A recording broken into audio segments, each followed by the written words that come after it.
Project Gestalt is the main driving force that is the catalyst for all of the events that play out within Nier Replicant and eventually lead into Nier Automata. Due to the events of Ending E of Drakengard, the chemical compound known as Mosso was brought from the world of Midgard in the Drakengard timeline into the world of modern-day Earth in the Nier timeline. The 612 incident refers to the date of June 12, 2003, in which a massive monstrous beast appeared in Tokyo's Shinjuku ward at 3 p.m. This was followed by a red dragon ridden by a man appearing at the same time, who then engaged in battle with the beast.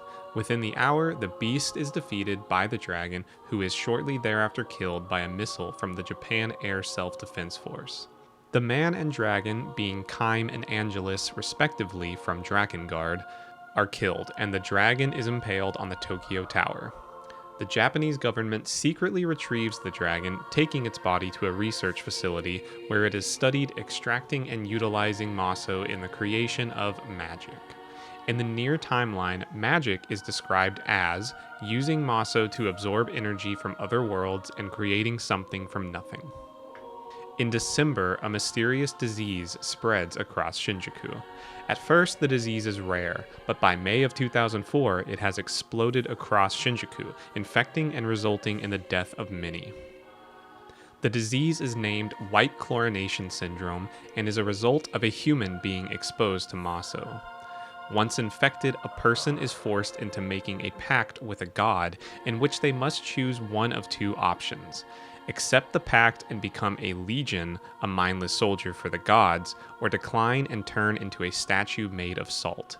This in turn gives White Chlorination Syndrome a 100% fatality rate when contracted.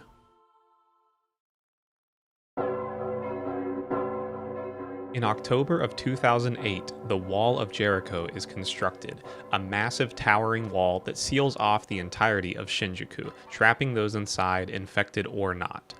In February 2008, the Wall of Jericho is destroyed, with reports of a similar sound being heard as that from the giant during the 612 incident.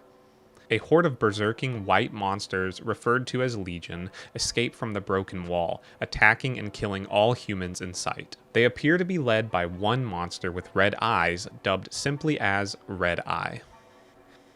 In May 2008, White Chlorination Syndrome spreads to the rest of the Greater Kanto region. The secret facility studying the dragon is moved outside of Japan. The JDSF battles the Legion, while crime rates skyrocket amidst the chaos. By April of 2009, a last-ditch plan to drop an atomic bomb on Shinjuku is discussed between the now temporarily allied Japan and the United States. On August 6, 2009, an atomic bomb is dropped on Shinjuku, dubbing the incident a second Hiroshima. Shinjuku is completely destroyed, becoming known as Ground Zero. By November 2009, the total destruction of the Legion in Japan is confirmed. In February 2010, however, the first sighting of Legion outside of Japan is documented in China, followed shortly by White Chlorination Syndrome cases being confirmed worldwide by March. Red Eye is confirmed to have survived Shinjuku's annihilation, and in 2010, continued research on the dragon confirms the existence of multiple worlds that exist in separate universes or timelines from this one. Research also leads to the discovery of Mosso particles, revealing that they came from the Queen Beast. Mosso is unable to be destroyed by any means, and additionally, it is discovered that the atomic bomb's blast instead spread White Chlorination Syndrome worldwide. In October of 2010, an attack on the facility where the dragon's body is being moved to occurs, leading to the theft of the dragon. Speculations of the dragon being held by a religious organization or somewhere in the USA are spread. In March 2014, Project Gestalt begins in an effort to contain White Chlorination Syndrome. Research begins on removing the soul from human bodies. The process is reviled by the public, yet research continues.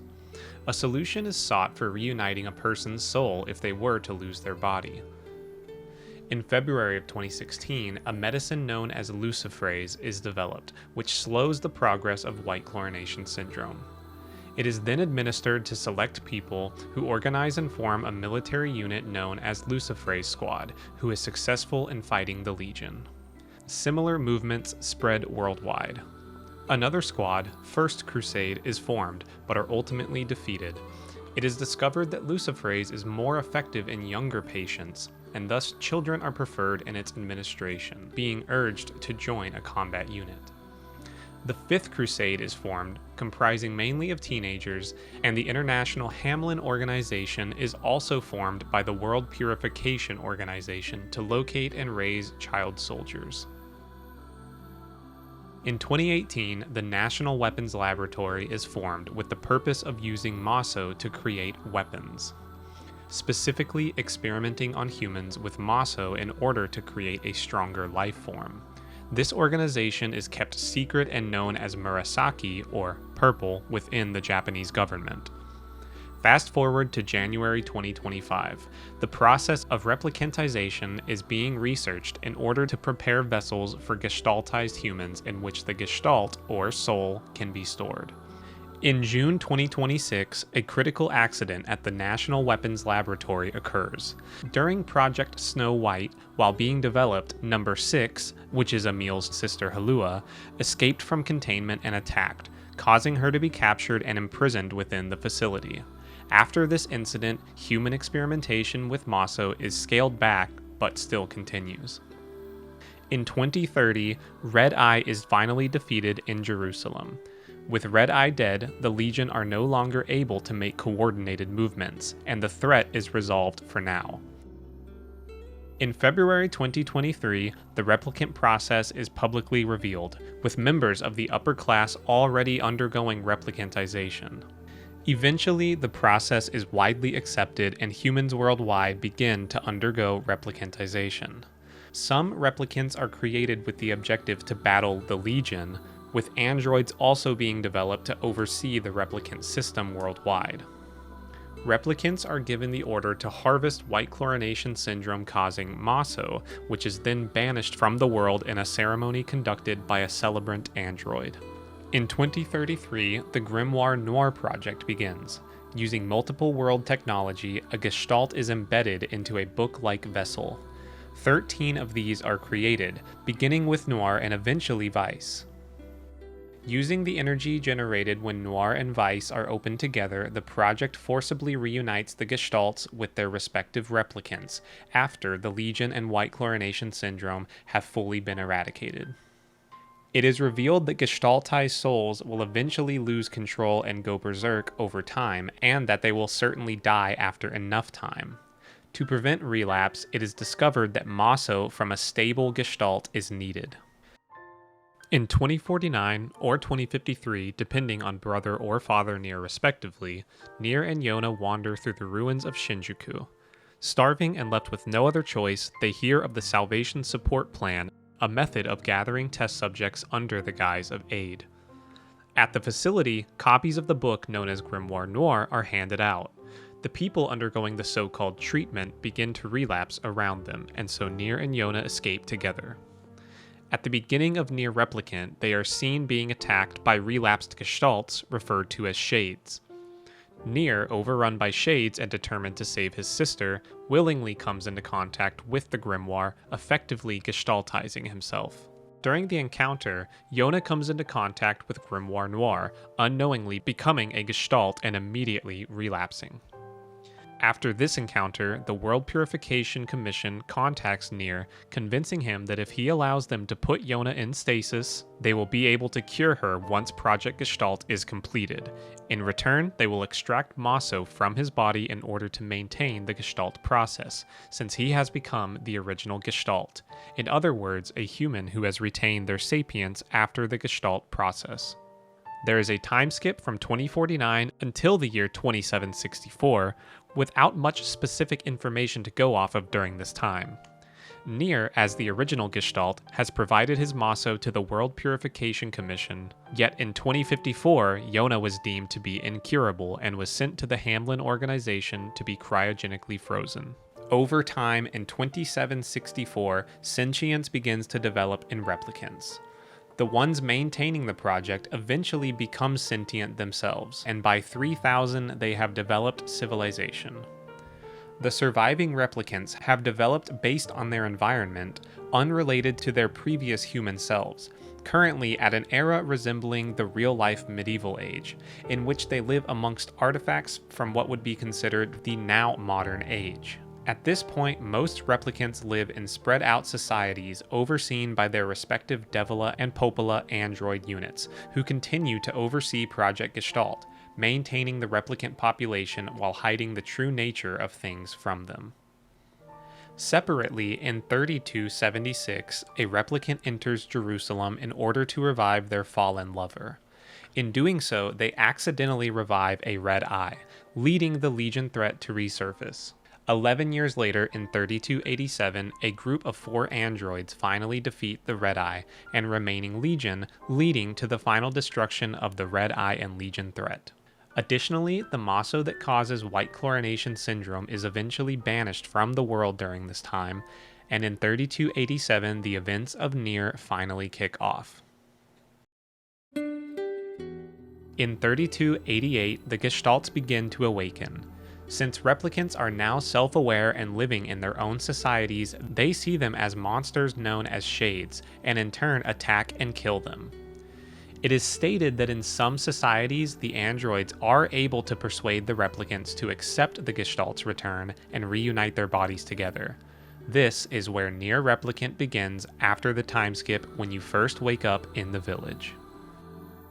I'm going to skip over the events contained directly within the main story of Nier Replicant, since this is mainly meant to cover events not easily found within the game. I will, however, talk about Ending E as it was added to Nier Replicant version 1.22 based on information that was originally only found in a supplemental novella. After defeating the Shadow Lord, Kaine wakes up in her hut 3 years later. She has vague feelings of sadness and can't help but feel like she's missing something. She has no memory of Nier, stating only that she fulfilled her goal of saving Yona. She leaves her hut and heads to the Forest of Myth, where upon entering, she finds the villagers massacred. It goes unmentioned in the games, but in side material it is described that the robots in the junk heap are designed to dispose of all remaining replicants in the event of the project's failure, which explains the dead villagers outside the tree. The Divine Tree is now open, and Kaine enters deep within. 2 voices speak to her as she travels through, revealing themselves as machine beings known as the Administrators. They tell Kaine that the tree holds a quantum network of all memories, and that she is a replicant from Project Gestalt. The Administrators test Kaine, replicating many of the enemies fought during the game and taunting her with the truth of the Gestalts. Their aim is to essentially put an end to the Project Gestalt timeline by searching for someone who is considered to be a singularity. By testing Kaine, they confirm that she indeed holds this power, and she goes on to destroy the quantum server, and in doing so manages to resurrect a young Nier. As a monolithic white flower blooms from the wreckage in the forest, Project Gestalt has finally come to an end. With the destruction of the Shadow Lord as well as that of the Divine Tree, humanity is doomed to die out and will eventually go extinct. This timeline continues directly into Nier Automata, though thousands of years pass between the 2 games. A couple of notes that aren't really related directly to Project Gestalt but somewhat relate to the topics mentioned here are as follows. The girl administrator, known as Her, mentions hearing a song, a direct parallel to when the Queen Beast appeared in the real world, driving people insane from the sound of bells ringing. The mentions of Kaine being a singularity directly relate to Drakengard 3, in which Accord is shown traversing timelines in search of singularities. This is further confirmed via one of Yona's diary entries mentioning Accord directly. While this video covers essentially everything of or relating to Project Gestalt that I found relevant, there's so much material both in and especially outside of the games that it's impossible that I didn't miss something. Therefore, please leave any corrections or additional info down in the comments below. I will be sure to read it and will leave a pinned comment with any corrections or relevant info. As always, please suggest topics for future videos, and I will see you next time. Thank you so much for watching.